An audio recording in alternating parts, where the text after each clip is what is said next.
Diolch i ni wedi o. Diolch yn y ti o Dduw am gyfle arall i ddod yma ger dyfron ac i ni yn gofyn ar ei ti drigyrhau wrthym ac i ymweld â ni ac i dywallt y lan ysbryd arno. Nerthon ni felly i ni'n gofyn hyn oll drwy enw ac heiddiant ein harglwydd Iesu Grist. Amen. Diolch ni ddechrau drwy ganu'r emyn rhif 197. 197. Mawr oedd Crist yn rhagwyddoldeb, mawr yn gwisgo natur dyn, mawr yn marw ar galfaria, mawr yn meiddi angau hun. Hynod fawr yw y nawr, brenin nef a deiar lawr. 197 gen i sefyll i'w chanu.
Croeso i'n gwasanaeth ar ôl yr oedfa fe fydd na luniaeth ysgafn drws nesaf yn y neuadd. Fydd yn cwrgweddi misol nesaf yn cael ei chynnal ar y 3 nos Iau o'r mis, sef mis Mawrth yr ail ar 15, mis Mawrth 17.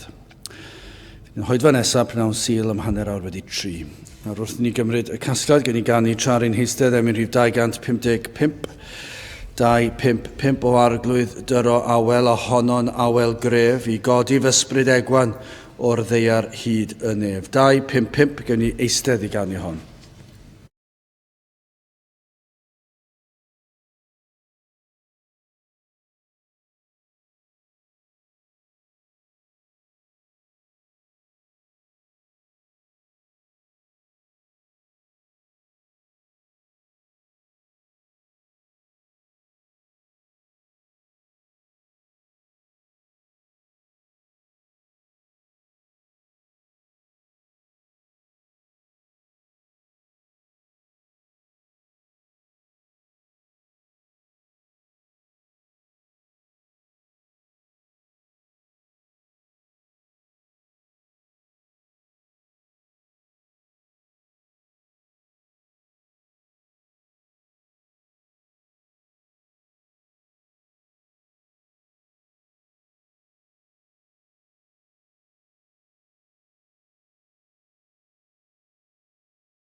Bydd awyn darlleniad o'r Efengyl yn ôl Matthew, y 9fed benod, gan dechrau'n adnod 27.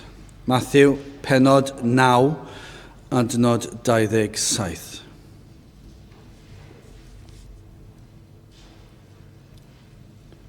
A phan oedd yr Iesu yn myned oddi yno, dau ddeillion a'i canlynasant ef gan Lefain a dywedyd mab Dafydd 3 wrthym, ac wedi iddo ddyfod i'r tŷ y deilliont a ddeithant ato, a'r Iesu a ddywedodd wrthynt, a ydych chi yn credu y gallaf fi wneud hyn?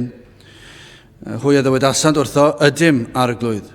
Yna cyffyrddodd fe a'i llygaid hwy, gan ddywedyd, yn ôl eich ffydd bydded i chwi. A'i llygaid a gorwyd ar Iesu a'r chmynodd iddynt trwy fygwth, gan ddywedyd, gwelwch nas gwypo neb. Ond wedi iddynt ymado hwy a'i clodforasant ef trwy'r holl wlad honno. Ac a hwy yn myned allan, weler rhai a ddygasant ato ddyn myd, cythreilig, ac wedi bwrw y cythrael allan, llefarodd y midan a'r torfeidd ar y feddasant, gan ddywedyd, ni welwyd y cyffelib erioed yn Israel. Ond y Phariseaid a ddywedasant, trwy bennaeth y cythreiliaid yma ef yn bwrw allan cythreiliaid. A'r Iesu aeth o amgylch yr holl dinasoedd a'r trefydd gan ddysgu yn ei synagogau hwynt a chan bregethu Efengyl y deyrnas, a i achau pob clefyd a phob afiechyd ymhlith y bobl. A phan welodd fe torfeidd, fe a dosturiodd wrthynt, am ei bod wedi blino a'i gwasgaru fel defaid heb ganddynt fugail. Yna dywedodd fe wrth ei ddisgyblion, y cynheuaf yn ddiau sydd fawr, ond y gweithwyr yn anaml. Am hynny atolygwch i arglwydd y cynheuaf, anfon gweithwyr yw gynheuaf. Byddai bendith Duw ar ei air, sanctaidd ef. Gadewch ni nawr droi at ein harglwydd mewn gweddi. Diolch yn ei ti unwaith eto, Dduw, am gyfle i ddod ger dyfron, i ddod o flaen gorseddfainc, yn diolchgar i mae gorseddfainc o ras yw hi, ac bod yna groeso i rhai fel ni hyd yn oed. O Dduw, wrth i ni ystyried y dy drigareddau tuag atom, wrth i ni ystyried yr holl fendithion sydd gennym, i ni yn llawenhau o'r newydd, i'n bod yn gallu dod atat fel dy blant, fel rhai sydd nawr yn rhan o deyrnas di, yn rhan o deulu di, wedi'n mabwysiadu. O Dduw, i ni wedi dod yn blant i ti trwy heiddiannau, ein gwaredwr ac dy fab yr arglwydd Iesu Grist. Ac felly o Dduw yn ei enw ef, i ni yn dod a'n mawl ger dyfron, yn diolch i ti am yr Efengyl sanctaidd, yn diolch i ti am yr cyfnod hwnnw, yr adeg honno, lle tynnais ni allan o'r pydew, y carchar tywyll di yna, a'n gosod ein traed ar y graig, ar yr arglwydd Iesu Grist ei hun. Y diwrnod hwnnw o Dduw, y tynnais ni o dywyllwch ein pechod, ac dath goleinio'r Efengyl drosom. Ni yn diolch i ti felly o Dduw am yr hoddion yma, am yr rhodd o ffydd a sydd wedi'n galluogi i gredu yn yr arglwydd Iesu Grist. I gredu yr hyn a wnaeth ei fod yn maddau ein holl bechodau, ei fod yn golchi'n ein llwyr lan, ei fod yn rhoi bywyd tragwyddol i'r rhai sydd yn dod ato ef. Ac felly o Dduw, i ni yn diolch i ti unwaith eto, ac yn gofyn i ti o Dduw i weithio yn rymus yn ein plith yma. I ni yn gofyn i ti agor llygaid deillion yma yn ein plith ac ar hyd a lled ein gwlad unwaith eto. I ni dal yn credu o Dduw dy fod yn Dduw sydd yn holl alluog, bod yr wlad hon wedi troi cefn yn llwyr arna ti erbyn hyn. Ond o Dduw, i ni dal yn ymddiried yno ti, yn dal yn gwybod mai ti yw ein creawdwr, mai ti yw y Duw holl alluog, holl bresennol, holl bwerus. O Dduw, nid oes geiriau i ddisgrifio dy nerth, dy drigared, dy gariad, ac felly o Dduw, i ni yn gofyn i ti i edrych arnom yn dy drigared o'r newydd. I ni'n dod unwaith eto ar Sul arall ac yn cael ein hatgoffa'n wythnosol o'n gwendid, yn ddyddiol o'n gwendid, yn bob awr i ni'n ymwybodol o'n gwendid. Ac o Dduw, wrth i ni ddod yma Sul ar ôl Sul ac yn gweld y difaterwch sydd yn ein gwlad, tuag at dy bethau di, tuag at y air di, tuag at dy Efengyl di, tuag at y ddydd di, tuag at y berson di. O Dduw, i ni yn gweddio y bydd y di yn trigarhau, na fydd y di yn delio ni yn unol a'n heiddiannau. O Dduw, i ni'n heiddi i ti troi cefn anam, i ni yn heiddi fel cenedl ac fel unigolion, i ti droi yn llwyr o ddiwrthym. Ond o Dduw, i ni am dy atgoffa di dy fod ti yn Dduw sydd yn llawn trigaredd. o Dduw, ac felly yn gofyn i ti i edrych arnom yn dy drigaredd o'r newydd, ac y byddwn ni'n cael profi o'r awel gref honno o ddifri. Y bydd yr ysbryd yn dod trwy'r adeilad hon, trwy'n heneidiau ni yn gweithio yn ein plith. Ac o Dduw, gwna'r hyn sydd yn ymddangos mor anodd, mor amhosibl yn ein golwg ni. Ond yr wyt ti yn Dduw yr amhosibl. Ac felly o Dduw gweithio ac gwna'r cyfan clod i ddenw di. I ni yn gweddio Dduw ar ei ti faddau ni mor aml i ni yn dymuno dwy'n dy glod oddi wrthyd ti. Ac felly o Dduw i ni yn gofyn ar ei ti'n helpu ni i gael y cymhelliad honno, sef i wneud y cyfan dy fwyn di, ac fel y byddi di yn cael y mawl a'r clod. Felly o Dduw, tywallt ysbryd arno, tri garhaw wrthym ni yma, ac hefyd bydd gyda ni trwy gydol dy ddydd di yma yn dy di. Ni'n gweddio Dduw ar ei ti fod yma yn ein plith, ac y byddwn ni yn gwybod y fod gyda ni wrth i ni gamu yr wythnos, y bydde di'n ein nerthu ni i fyw i dy ogoneddi di, ym mhob peth awn nawn. Felly o Dduw, diogelon hamser ac arwain ni nawr, i ni'n gofyn hyn oll trwy enw ac heiddiant ein harglwydd Iesu Grist. Amen.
Dych ni ganu emyn rhif 240 o gariad anfeidrol ei faint fod llwch mor anheilwng yn cael y fath fraint, cael heddwch gydwybod a'i chlirio trwy'r gwaed a chorff y farwolaeth sef pechod dan draed. 240 gewn ni sefyll i'w chanu.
Bydd aw'n testyn o'r Efengyl o Matthew, y 9fed benod ac adnod 28.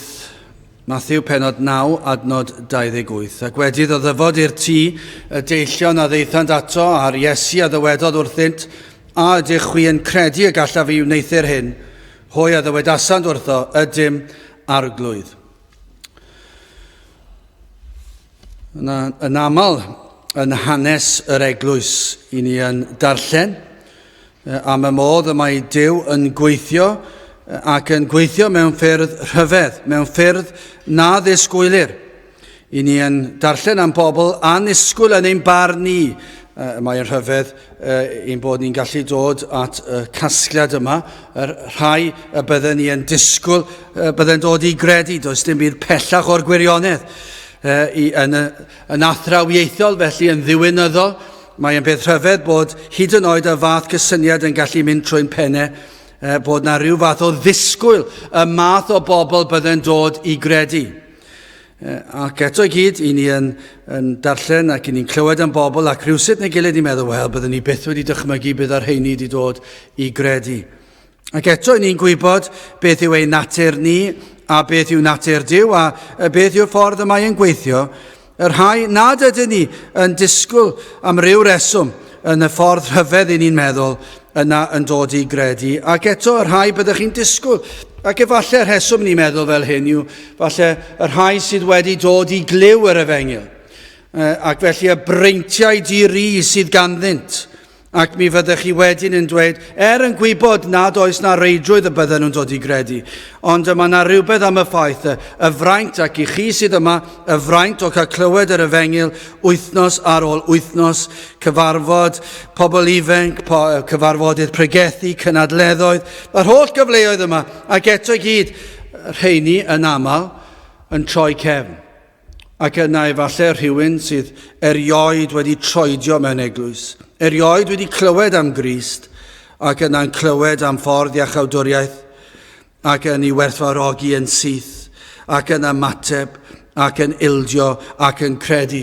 Ac falle byddwch chi dweud, byddwn ni byth wedi dychmygu rheini o bawb sydd erioed wedi clywed yr Efengyl, ac yna'r rhai sydd wedi cael ei magu ar eilwyd Gristnogol, ac eto gyd yn troi cefn. Mae'n beth rhyfedd. Glywson ni yn ddiweddar am niferoedd mawr mewn gwledydd pell oddi yma. Niferoedd mawr iawn sydd wedi dod i ymddiried yn yr arglwydd Iesu Grist.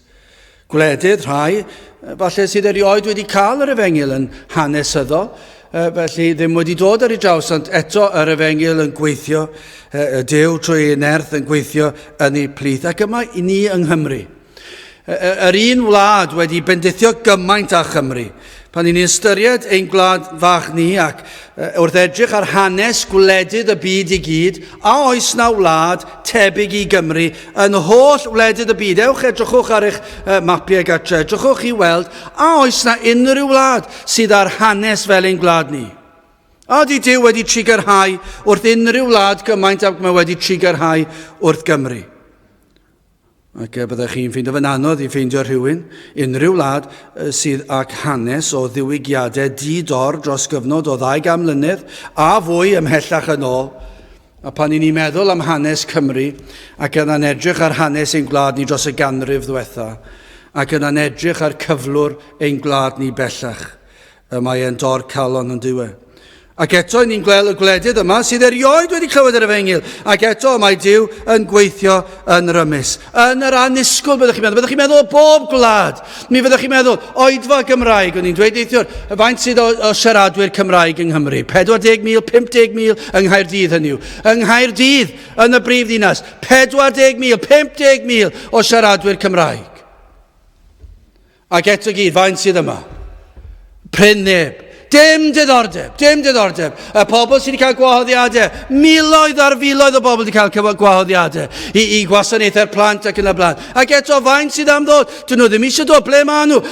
Os ydyn nhw'n mynd i rywle, a dyn nhw'n clywed yr Efengyl, os ydyn nhw yn treulio sul yn hir arglwydd, a dyn nhw'n clywed ffordd iachawdwriaeth yn iawn, prin yw'r llefydd sy'n pregethu'r Efengyl yn iawn.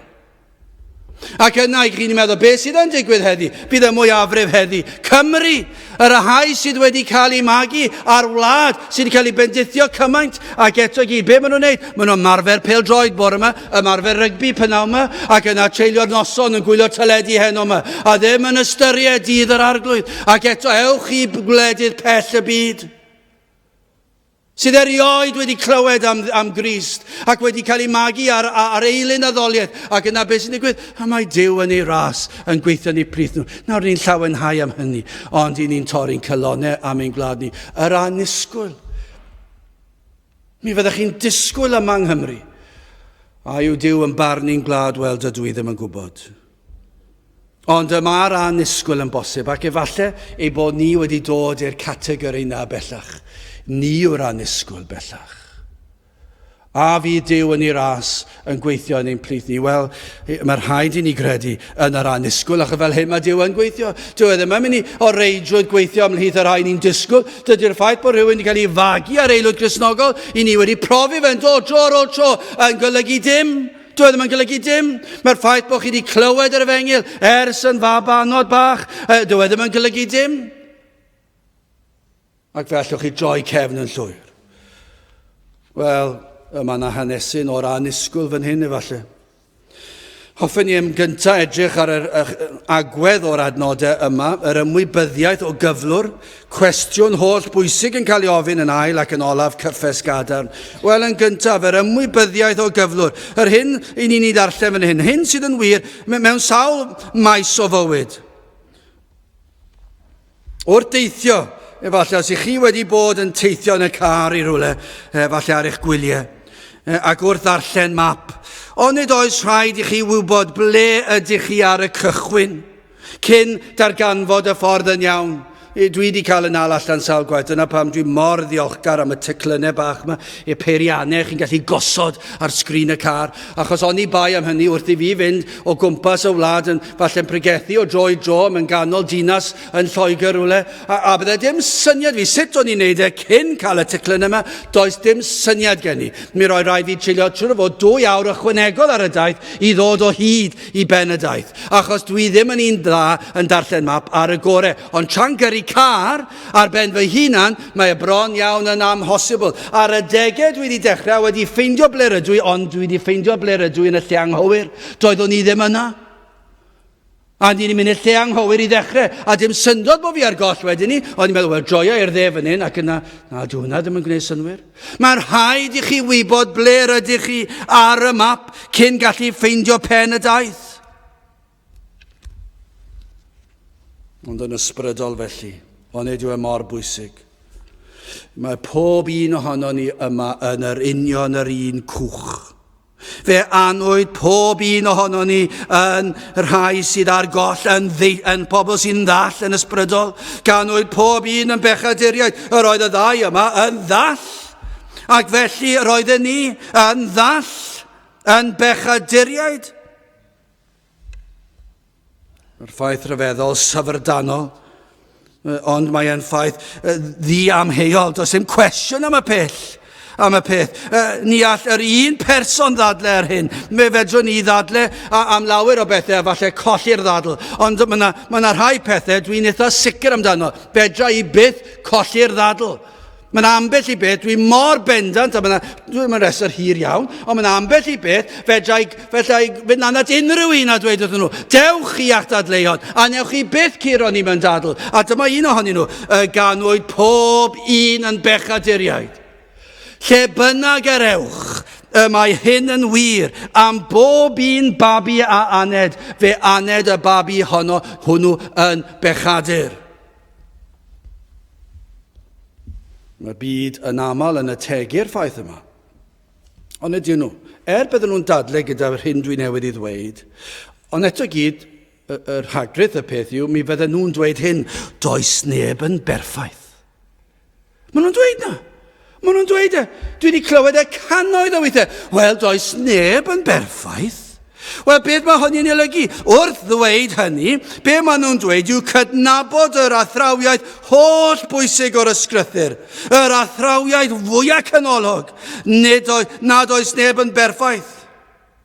O mae angen I chi fynd ymhellach na hynny a chydnabod beth mae dweud hynny yn ei olygu, fod pawb yn dod yn fyr o ogoniant Duw, fod pawb yn bechaduriaid. Os nad ydych chi'n berffaith, yna ydych chi'n bechadur yng ngolwg Duw.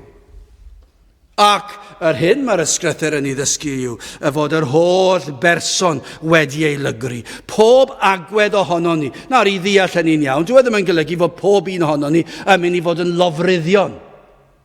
Ond mi rydyn ni yn ein meddyliau. I ni wedi cysau pobl ddigon, a petai ni wedi cael ein magu ar aelwyd bydde wedi agor y drws I ni ladd, siwr o fod bydde ni wedi bod yn lofruddion. Lladron, nid pob un ohono ni fydd yn lladron, ond yn ein calonau, sawl un sydd wedi dwy'n rhywbeth. P'un ai taw clod rhywun arall, neu hyd yn oed dwy'n pethau bach. Ni wedi gweld pobl dweud rhywbeth bach yw sim lot o ots. Ond mae'r holl berson wedi ei lygru a phechod. Mae popeth wedi sbwylo gan bechod. Gai ofyn hyn I chi, ydych chi wedi gweld hynny? Ydych chi wedi profi hynny? Ydych chi wedi deall? A dyma yw'r broblem. Dyma yw'r broblem yn y byd efengyledd ohoni yw y diffyg dealltwriaeth o bechod.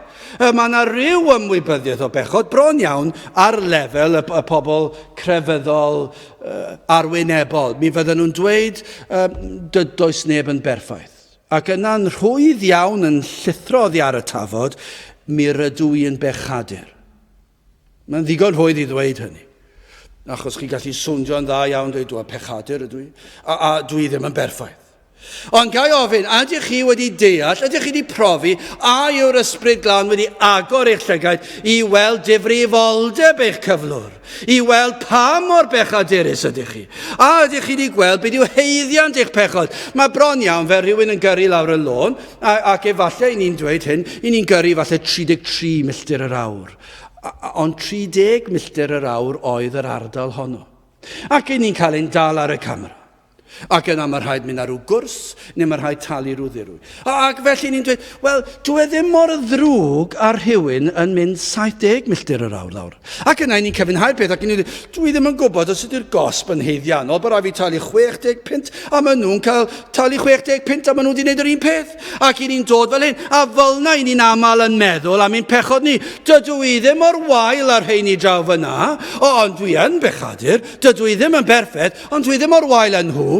Nawr, dim dyna'r lefel. Yr lefel yw, mae'r pennaf o bechaduriaid ydw I. Fy mod i'n heiddi'r colledigaeth tragwyddol. Ac felly pan yn clywed am yr athrawiaeth o uffern, ac i'n meddwl, o, mae'n erchyll, ac o, mae'n boenus, a dwi ddim yn licio meddwl amdano fe, o, mae'n wir, a dwi'n gwybod fod yn wir, ac I fod yn dragwyddol, ond fi'n gwybod un peth. Mor anodd dwi'n gallu dychmygu eneidiau pobl eraill yn uffern, does dim problem gen I feddwl am fy heiddiant I yn uffern. Ydych chi wedi dod I hynny? Does dim cwestiwn gyda chi am eich heiddiannau chi o golledigaeth tragwyddol. I rydych chi nabod eich hunan well na neb arall, ac I chi trwy nerth yr ysbryd glân wedi agor eich llygaid, ac I chi wedi profi yr hyn sydd yn wir. I chi wedi gweld eich cyflwr, I chi wedi gweld pechadur yw fy enw, ni feddaf enw gwell.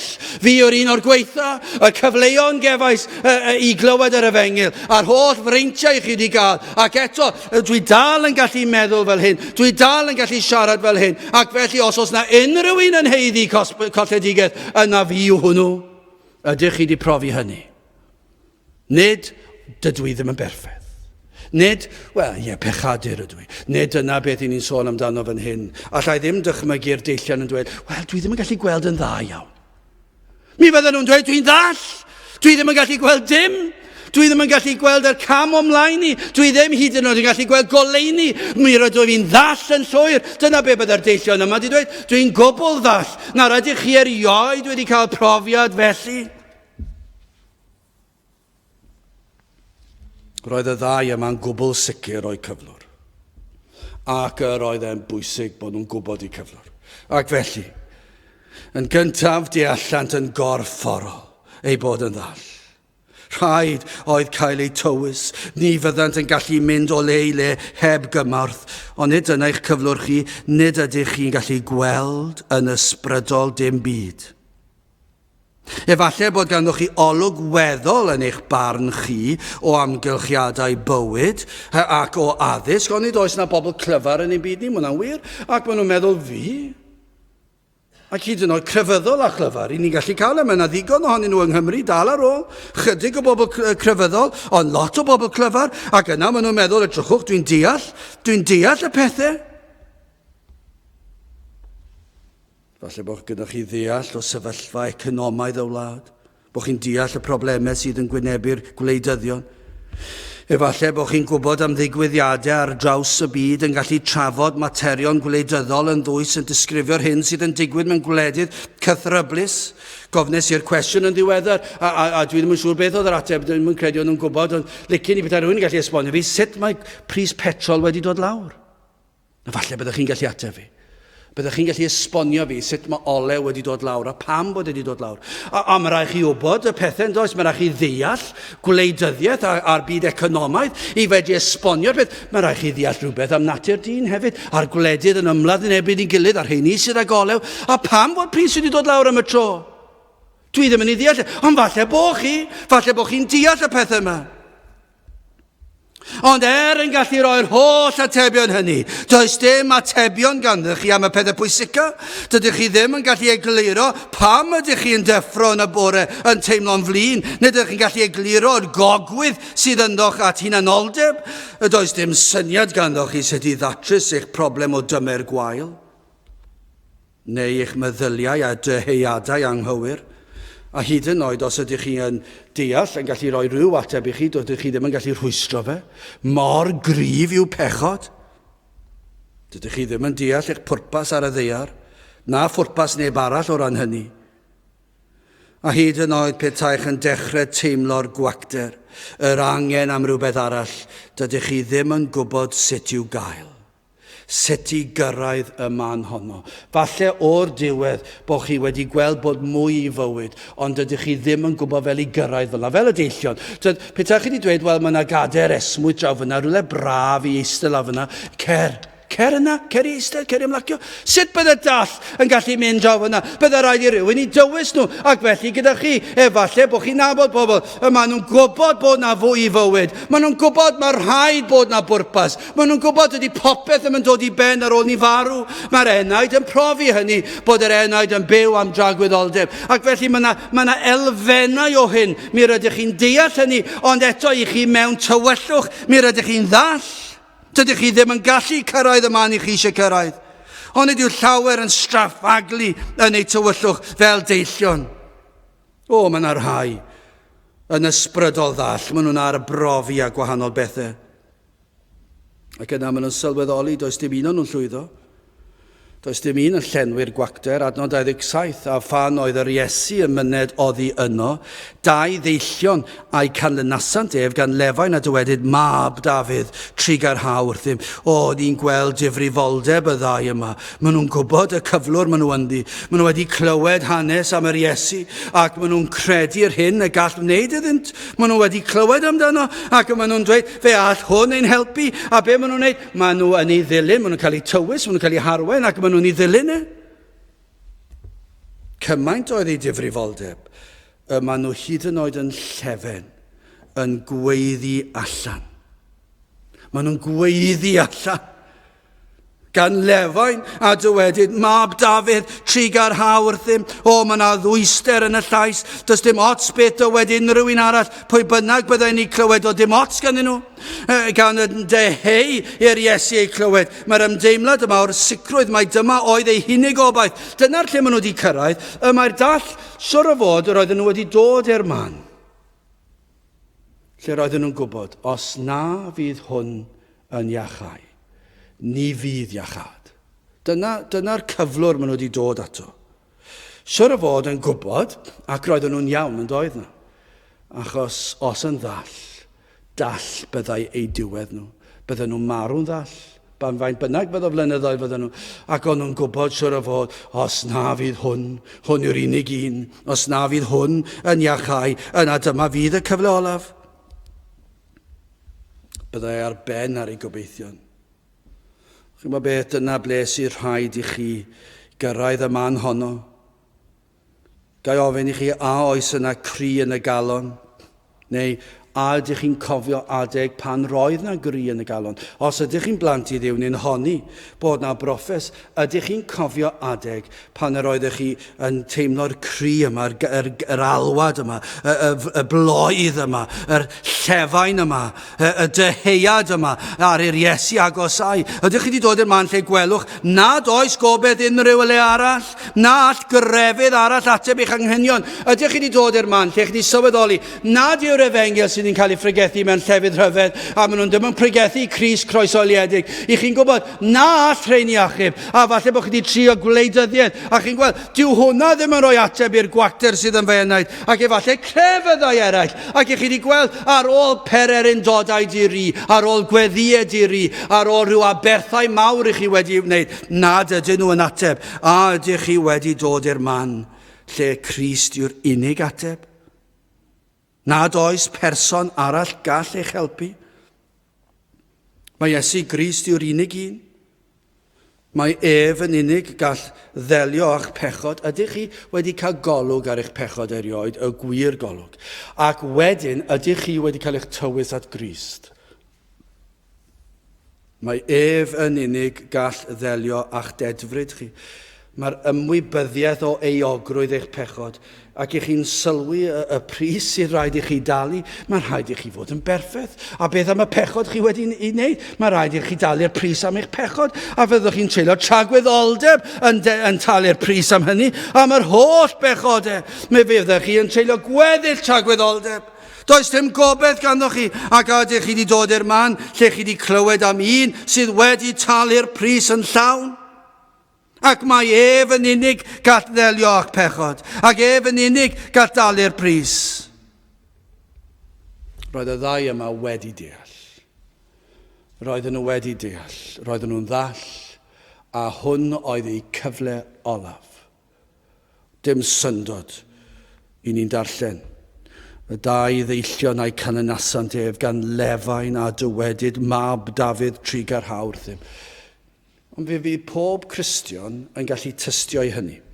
Mi fydd pob Cristion yn ei dystiolaeth, ar bnawn dydd Sadwrn, neu bore dydd Sadwrn pryd bynnag fydd hi, mi fyddwn ni mewn cynhadledd, ac mi fydd na un yn rhoi tystiolaeth ar sut y dath yn Cristion. Allai ddweud wrthych chi nawr beth fydd y dystiolaeth? Dwi'n gwybod beth yw dystiolaeth. Be dwi ddim yn gwybod yw ble gafodd ei ieni, pwy oedd yn pregethu, pwy oedd ei rieni, a sut fa gwrdd. Dwi ddim yn gwybod y pethau bach na. Dydyn ni ddim yn gwybod hynny, ond beth i ni yn gwybod yw'r manylion yma. I ni yn gwybod y pethau yma. Iddyn nhw weld i pechod. Ac i weiddi allan o mab Dafydd trigar hawrthaf. Dyna beth ni'n gwybod. Ac os ydych chi'n Gristion, mi fyddwch chi wedi profi hynny. Beth bynnag yw'r manylion eraill, mi fyddwch chi'n gwybod rhywbeth am hyn. Wel, yn ail, beth yw'r cwestiwn holl bwysig? Adnod y testyn ac wedi iddo ddyfod i'r tŷ, y deillion a ddeithant ato, ar Iesu a ddywedodd wrthynt, a ydych chwi yn credu, y gallaf fi wneith'r hyn? A hwy a ddywedasant wrtho, ydym arglwydd. Ni wedi eisoes gweld ei hawydd yn dilyn yr Iesu, yr holl ffordd i'r tŷ lle arosodd yr Iesu ar y pryd, ac ymddengys o popeth yn ei le, ond eto, gan fod yr Iesu yn holi cwestiwn, fod yr Iesu yn ymddangos fel na chlywodd llef y deillion yn galw arno. Dyna beth yw'r darlun yma, mae'n ymddangos fel petai e ddim wedi clywed nhw yn galw arno. Mae'n ymddangos felly. Ond beth yw'r rheswm am hyn? Pam fod na oedi, nad yw'r Iesu yn ateb yn syth. A oedd am brofi ei ffydd yn gyntaf. A oedd am iddynt ddangos ei difrifoldeb yn ei ceisio. Ife dyna pam. Ydy roedd yr Iesu wedi oedi cyn ateb. Pan oedd y deillion yn galw allan na cafwyd ateb yn syth, pam yr oedi? Ai profi ei ffydd oedd e? Ai eisiau gweld difrifoldeb ei ceisio? Efallai bod yna rhywun yma sydd wedi ceisio, sydd wedi gweiddi allan. Efallai wedi galw allan i'r Iesu i'ch achub chi. Ac eto, mae prynhawn yma i chi'n gwan galoni nad oes dim byd wedi digwydd. Chi'n meddwl, mae hwnna'n bosib yn diwedd. Mae'n bosib bod yna rhai wedi galw, ac eto ddim yn teimlo bod unrhyw beth wedi digwydd. Ac mae yna oedi, efallai eich bod yn honni eich bod wedi galw'n dair, ac eto does dim ateb. Ond nid yna gall y deillion fod wedi dweud fe alwan nhw heb ymateb gan yr Iesu. Mae'n rhaid gofyn y cwestiwn. A yw yr arglwydd Iesu Grist yn oedi cyn ateb? A yw e? Ydyn ni'n gwybod yn ysgrythurol, a yw e'n oedi? Wel, yn amlwg ydy, achos ni newydd darllen amdano e. Yn amlwg bod mae e'n oedi, ac ni'n darllen yn yr ysgrythur am Crist yn oedi. Felly ydy, felly chi sydd wedi galw, ac eto heb ddod eto i heddwch yr Efengyl, a yw hynny'n bosib? Ydy, mae'n bosib. Pam felly? Wel, ni allwn ddweud, mae hynny yn rhan o syfraniaeth Duw, fedra i ddim dweud pam fod Duw yn oedi. Pwy ydw i ddweud pam fod Duw yn oedi? Fedra i ddim rhoi ateb i chi pam fod Duw yn oedi. Mae Duw yn sofran, mae e'n goruwch pob beth. Ond i ni yn gallu dweud, ei fod yn oedi, mae e yn ateb yn ei amser ef. Dyna beth ni yn gwybod. I ni yn gwybod fod Duw yn ateb yn ei ffordd ef, yn ei amser ef. Ac i ni hefyd yn gwybod mae Duw yn cadw at ei air. Os yw wedi addo, yna fe fydd yn cyflawni ei addewid. Dyna beth ni yn gwybod, ond i ni hefyd yn gwybod bod na oedi'n gallu bod. Ewch at ei air felly. Chwiliwch am ei addewidion e. Atgoffwch yr arglwydd o'i addewidion ef. Atgoffwch Duw, atgoffwch Crist, dewch trwy weddi ato fe, a dywedwch, yr wyt ti wedi addo, yr wyt ti wedi addo, i'r sawl sydd yn dod ata ti, na fyddi di byth yn troi nhw i ffwrdd. Dyna beth ti wedi dweud yn dair, ond falle chi ddadle, falle chi dweud, ond dydw i ddim wedi profi dim byd. A pam? Wel, dwedwch wrtho felly, dwedwch, brwydrwch, maflwch, daliwch yno fe, a gweidwch a llefwch ato fe, dwedwch wrtho fe, yn barchus ac yn ostyngedig, yr wyt ti Dduw wedi addo yn dy air di, ond dydw i ddim yn teimlo dim byd, ac yna plediwch ag e. Dyna beth ni fod i wneud, dyna beth oedd y ddau yma'n i wneud. Yr oedden nhw yn llefain, yr oedden nhw gymaint eisiau fe, ond hyd yn oed ar ôl llefain, yr oedd na oedi. Ond fe ofynodd cwestiwn i'r ddoi. A ydych chwi yn credu y gallaf i wneud yr hyn? Ac yma maen nhw'n cael cyfle i atgyfnerthu ei datganiadau, ei ceisio, i brofi, ei ceisio profi dilysrwydd y cais am iachad. Rhaid gofyn y cwestiwn yma i chi. A ydych chi yn credu gall yr arglwydd Iesu eich helpu chi? Dyna beth sy'n rhaid ni ofyn. Ydych chi yn credu hynny? Ac chi'n gwybod beth, yn sicr fydd Satan. Fe fydd yr un drwg, hyd yn oed nawr wrthi yn sibrwd am heion. Byddwch yn perswadio eich hun bod eich achos chi yn wahanol i achos pob un arall. Efallai gallwch ateb yn gadarnhaol o ran profiadau eraill. Falle byddwch chi'n dweud, mi rydw i'n credu y gall achub nhw. Ond yn bersonol bod na rhyw drafferth ganddoch. Credwch i fod yn gallu rhoi heddwch i aelodau eraill o'ch teulu, eich cyfeillion, pobl pen draw'r byd efallai. Ond dyma lle mae'r broblem. Ni allwch gredu y gall ddelio a'ch achos bersonol chi. Rydych wedi gweld bywydau eraill wedi eu trawsnewid, ond nid ydych yn credu y gall hyn ddigwydd i chi. Mae'ch sefyllfa chi'n unigryw yn eich barn chi. A mae'ch personoliaeth chi'n unigryw. Ac i chi wedi dod i'r casgliad bod chi'n wahanol i bawb arall. Ond i chi ddim yn cael unrhyw drafferth i gredu y gall newid nhw a'r rheini a'r genedl honno. Ond fi, roedd y ddau yma wedi bod yn ddall am gyhyd. A hyn oll a ddaw o'r fath gyflwr trienus. Wel chi, beth amdano chi? Chi wedi bod yn eich pechod ers eich geni. Ac mae'n anodd yn diw pan ych chi wedi treulio bywyd gyda rhywbeth, mae'n rhan ohono chi, wel mae pechod yn rhan ohono chi. Fel babi bach roeddech chi'n bechadur, ac yna wrth i chi dyfu fyny, mi roeddech chi'n hunanol yn naturiol. Doedd eich rhieni ddim yn dysgu chi fod yn hunanol, ond yn naturiol mi roeddech chi'n hunanol. Ateb nôl, doedd neb yn dysgu chi'n ateb nôl, ond yn naturiol mae'n rhan ohono chi, i chi'n ateb nôl. I chi eisiau'r gorau i chi'ch hunan, dyna beth sy'n naturiol, ac felly doedd neb yn dysgu hynny, ac eto mae'n dod yn naturiol, ac yna'r meddyliau drwg, a'r meddyliau amheus, a'r holl bethau yma. Mae'n naturiol. I chi wedi bod felly ers eich geni, ac mae e'n anodd, ond yw e, mae e'n anodd dychmygu bywyd yn wahanol. Ond eto mae e'n gofyn i chi, a ydych chi yn credu y gallaf fi wneud yr hyn? Gai ofyn i rai o'ch chi fan hyn, a ydych chi yn credu y gallai'r Iesu eich achub chi heddi? A yw e'n gallu yn yr oes yma, yr unfed ganrif ar hugain, yn y Gymru sydd ohoni, yn llawn bwrlwm, a llawn sŵn, a llawn miri, llawn cyfoeth, a llawn arian, a llawn anfoesoldeb, a llawn popeth arall amdani, a dim diddordeb ymhell y Duw. A ydych chi yn credu y gall Duw achub, y gall Crist achub heddi? Mae rhai yn dadlau nawr efallai eich bod wedi galw dro ar ôl tro a dim ateb gan yr Iesu fel y cafodd y ddau yma. Efallai bod chi wedi digaloni. Ond y cwestiwn mawr yw, faint ydych yn ei geisio? Faint o awydd sydd ganddoch iddo ddod a'ch cyffwrdd chi? Chio beth, chi sydd yn cwyno efallai eich bod wedi ceisio ac nad yw'r Iesu wedi ateb. Gen i fentro dweud wrthoch chi, mae siwr o fod nad oedd y ceisio yn ceisio. Nad oedd eich golwg o bechod yn olwg o bechod. Falle mae'r cyngor gorau ni roed i chi yw hyn, i chi weddio'r weddi hon, o Dduw graslon, agor llygaid fy enaid i weled fy angen am Grist, i weld fy mhechod. Ond nid yna falle'r cam cyntaf, a'r map mae rhaid i chi wybod ble i chi ar y cychwyn cyn ffeindio pen y daith, a dyna lle sy'n rhaid i chi ddod, o Dduw, mor boenus yw, dangos i mi fy mhechod, ond o eto, paid a gadael fi fyna ar ôl i fi weld fy mhechod, gad i mi weld Crist, ar hyn y mae wedi wneud trostaf. Dyna beth sydd angen i chi wneud, mae rhaid dod i weld eich pechod.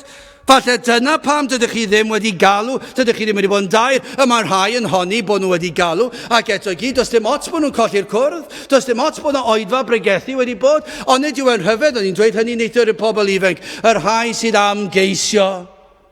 Chydig sydd yn dod o hyd, chydig sydd yn mynd trwy'r gat gil honno, chydig sydd yn dod i'r bywyd, pam? Achos mae'r rhai yn honni, mae'r rhai yn ceisio, ond nhw byth dod o hyd i'r glwyd. Pam? Achos dydyn nhw ddim o ddifri. Mae un troed yn y byd ac un troed yn honni bod nhw'n ceisio. Wel, does dim rhyfedd bod yna oedi felly. Mae'r rhaid iddo fod yn waedd o'r galon. Mae'n rhaid chi geisio a'ch holl nerth. Mae am weld mae gwir cri o'r galon sydd ganddoch. Mae am eich gweld yn llwyr credu. Mae ef sydd yn abal ac ef yn unig i achau eich enau. Dyna beth sy'n rhaid iddo fod. Mae'r rhaid, falle dyna pam ei fod yn oedi, dydyn ni ddim yn gwybod. Ond mae yn oedi yn ateb rhai. Ond mae yna rai yn dod mewn, maen nhw'n clywed yr efengil ac maen nhw'n credu. Mae yna eraill wedi bod o dan sain yr efengil am hanner canrif, a fwy. Ac yn honni bod nhw wedi galw, ac eto heb dderbyn dim. Falle daw dydd y bydd rheini hyd yn oed yn galw yn dair. Ac ych chi'n gweld yr rhai sydd yn galw yn dair, fel rhain fe ddilynon nhw Crist i'r tŷ. Chi, byddwn ni'n gallu dweud os ych chi'n ceisio, mi fyddwch chi yn bob cwrdd posib. Bob un oedfa, fyddwch chi'n colli. Fyddwch chi'n colli dim un oedfa. Lle mae modd i chi wneud hynny. Ac eich iechyd yn caniatáu. Mi fyddwch chi yno, mi fyddwch chi'n gwrando, mi fyddwch chi'n darllen, mi fyddwch chi'n sgwrsio, mi fyddwch chi'n ceisio. Dyma'r math, ac wedi rheini ddod yn Gristnogion. Mae'n parhau, mae'r fflam wedi chynnau wedyn ni, ac mae'n ffrwydro mewn i fflam anferth, ac mae'r rhain sydd wir yn credu, mae Crist yn bopeth iddyn nhw wedyn ni, ond yr arwyddion yma, ei bod nhw'n ceisio, yw yr rhai yma sydd yn dilyn. Maen nhw'n ddall, ond maen nhw'n cael eu tywys, ac maen nhw'n dilyn Crist i'r tŷ. Yr holl anhawsterau. Yr holl pethau gallu baglu nhw ar y ffordd. Mae'r deillion yn dilyn yr Iesu i'r tŷ ac yn pledio. Ac mae'r Iesu'n oedi ateb. Mae am i weld, ydych chi o ddifri? Ydych chi wir am iachawdwriaeth? Ydych chi wir am cael eich iachau? Dyna beth sy'n rhaid i rai o'ch i wneud. Dangoswch i Dduw eich bod chi am ei gael. Dangoswch i Grist, mae fe yw popeth. Dangoswch iddo fe eich bod chi'n ei geisio fe. Ceisiwch a holl nerth. Dyna beth yw'r wers sydd fan hyn. Ceisiwch Iesu. Peidiwch da chi a mentro dweud fe nes i alw a nath e ddim ateb. Peidiwch chi a siarad ar holl a lluog fel petai yn fyddar. Dydy Duw ddim yn fyddar. A dydy Duw ddim yn dwp. Mae Duw yn holl wybodus. Ac mae e'n gweld eich cyflwr, mae'n gweld eich dyheadau chi. O, na fyddech chi yn ei geisio fe a holl nerth. Wel, yn olaf, beth am y cyffes gadarn yma? I ni'n gweld y difrifoldeb y ddau yma ar y cychwyn a phan oedd yr Iesu yn myned oddi yno, dau ddeillion a'i canlyniasandef gan lefain a dywedyd. Beth wedon nhw? Mab Dafydd, trigar hawr ddim. O, dyna i chi derm, Mab Dafydd. Beth oedd nhw'n dweud? Beth oedd y ddau yma'n ei ddweud pan yn defnyddio'r term Mab Dafydd? Mae y term Mab Dafydd yn y cyfnod hynny yn golygu, o pawb yn gwybod beth oedd yn golygu y Meseia. Dyna beth oedd yn ei olygu. Roedd yr rhai oedd yn defnyddio'r term Mab Dafydd yn gwybod mae cyfeirio at y Meseia fydden nhw. Ac felly pa mae'r ddau yma'n defnyddio'r term yng nghyd-destun y gŵr yma, yr Iesu, yr un yr oedd y Phariseiaid a'r ysgrifenyddion ar ei ddewon yn ei herio ac yn ei erlyd ac am ei laddau. Dyma'r un maen nhw'n cyfeirio at hwn fel Mab Dafydd. Be maen nhw'n dweud mewn geiriau eraill? Ti yw Mab Duw, ti yw'r Meseia, ti yw'r un y mae'r tad wedi anfon lawr i achub y byd. Dyna be maen nhw'n dweud. Mae'r dall yn dweud hynny. Hyn maen nhw'n ei cyffesu yw ti yw Duw. Dyna chi gyffes, gan ddau na welodd yr Iesu a'i llygaid erioed. O, fe glwsant amdano. Fe glwsant am ei wirthiau, am ei drigaredd, ond ni welsant ef a'i llygaid. Ond yr hyn a welwn yma yw y gwelsant a llygaid yr enaid. O, nhw wedi deall ar enaid pwy oedd hwn. Deallant yn iawn pwy oedd yr Iesu. Mae ef oedd yr un y proffwydwyd amdano. Chi'n bod fel falle plant, falle bydden nhw wedi clywed yn y synagog, falle bydden nhw wedi clywed y broffwydoliaeth Eseia 35:5. Dyma gyndwch ar hwn. Dychmygwch chi'n bod yn blentyn dall ac yn mynd trwy'ch harddegau yn ddall, heb y cyfleusterau sydd heddiw. Ac yna'n gorfod chwilio am fwyd a diod a mynd trwy'r holl trafferthion yna. Ond ych chi wedi clywed yn y synagog efallai. Yna yr agorir llygaid y deillion a chlistiau y byddarion agorir. Chi wedi clywed am yr un fydd yn abal i agor llygaid y deillion.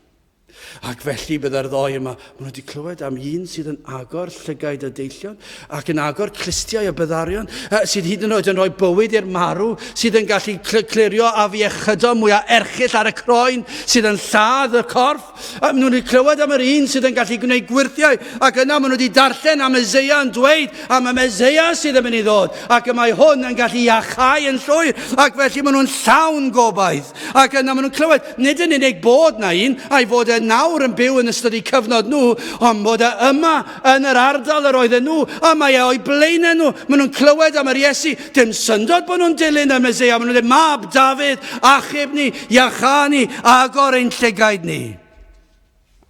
Y Meseia bydde'n gwared ei bobl. Yr un a fyddai yn abol i wneud yr hyn oedd yn amhosibl i ddyn dangosant ei ffydd wrth alw wrth ddilyn yr Iesu. O, ni wedi gweld y difrifoldeb y ceisio yn ei geiriau ac yn ei gweithredoedd. Fe weiddo nhw, fe ddilyno nhw, fe cyffesant. Hwn oedd ei hunig obaith. O, mae yna ddatganiad mawreddog arall hefyd. Ni'n darllen ymhellach, mae'n dweud hyn.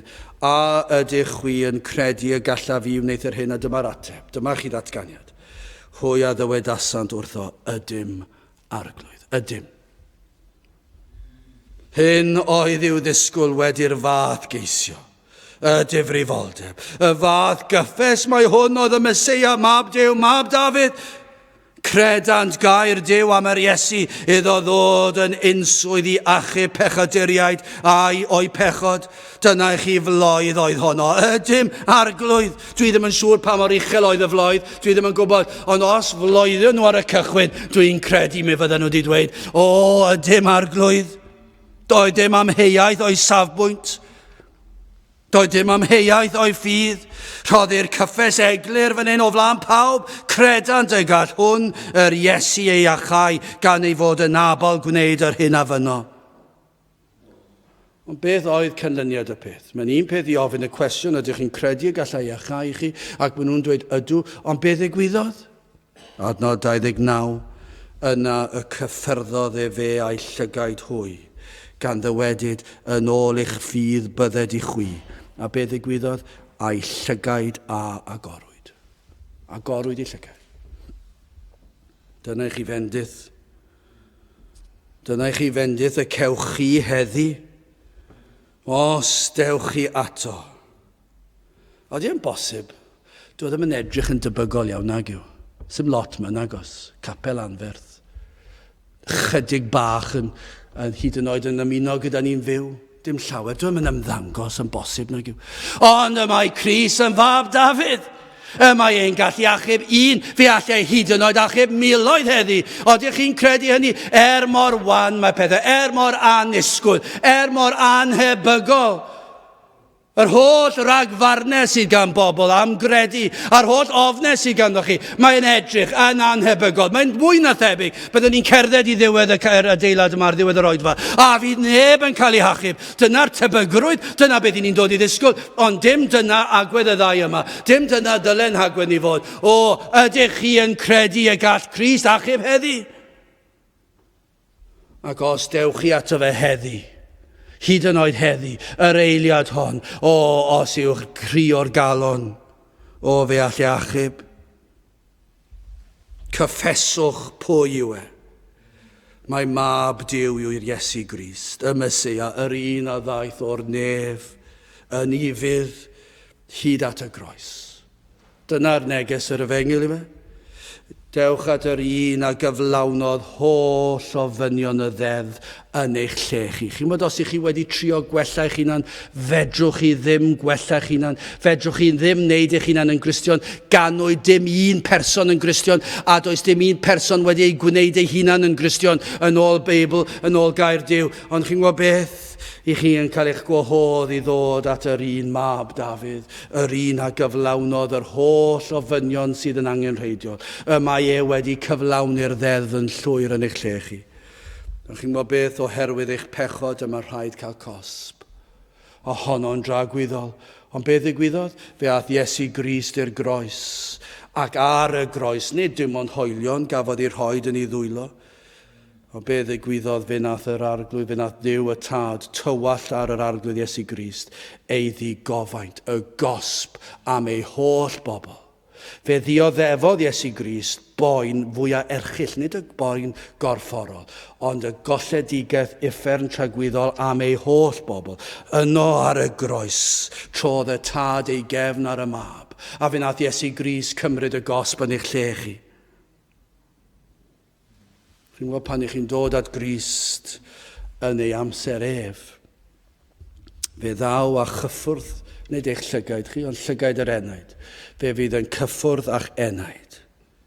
Fel yn achos y ddau yma, a gorant ei llygaid. A'r hyn a welsant yn syth oedd yr Iesu. Dychmygwch y peth. Yr olwg gyntaf gafodd y ddau yma oedd yr arglwydd Iesu Grist. Mab Dafydd. Mab Duw. Gwaredwr y byd. A dyna be fydd yn digwydd i chi.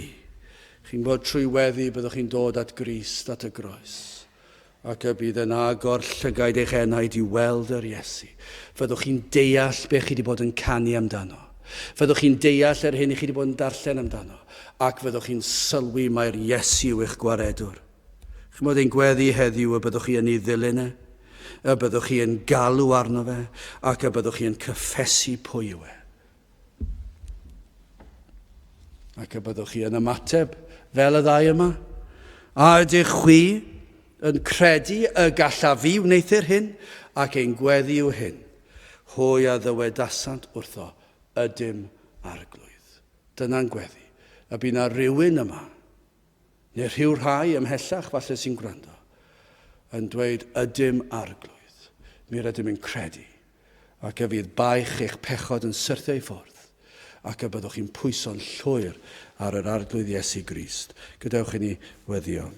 O Dduw, i ni yn diolch i ti am dy drigaredd, yn diolch am ffordd iach awdwriaeth, yn diolch dy fod ti yn abal i wneud yr hyn sydd yn edrych yn amhosibl, sydd yn edrych yn anisgwyl rhai o ddew sydd erioed wedi clywed yr efengyl, rwy ti'n gallu achub yr enaid honno. Rwy ti'n gallu achub unrhyw un ar unrhyw adeg. Ac felly o ddew, ni'n gweddio bydd na ryw rai hyd yn oed heddi yn dod ac yn dilyn ac yn ceisio'r arglwydd Iesu Grist. Ac y byddwn ni'n clywed y floedd hon, bydde di'n trigarhau wrthyn. Ac yna cawn i'r cyffes yma, ydym arglwydd. Yr ydym yn credu'n llwyr ac yn pwyso yn unig ar yr arglwydd Iesu Grist. Te'r gweithio felly yn ein plith, ni'n gofyn hyn oll trwy enw ac heiddiant ein arglwydd Iesu Grist. Amen. Rydych ni orffen ein gwasanaeth trwy ganu'r emyn rhif 612. 612 tyred. Iesu i'r anialwch at bechadur gwael ei lun, ganwaith y ddrysodd mewn rhyw rhwydau weithiodd ef ei hun. Llosg fieri sydd cwmpas dod fi sefyll ar fy nhraed, moes dy law ac arwain drosodd fenaid gwan i dir ei wlad. 612 gen i sefyll i'w chanu.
A nawr bydde di ras ein harglwydd Iesu Grist a chariad Duw a chymdeithas yr Ysbryd Glân fod gyda chwi oll hyd byth. Amen.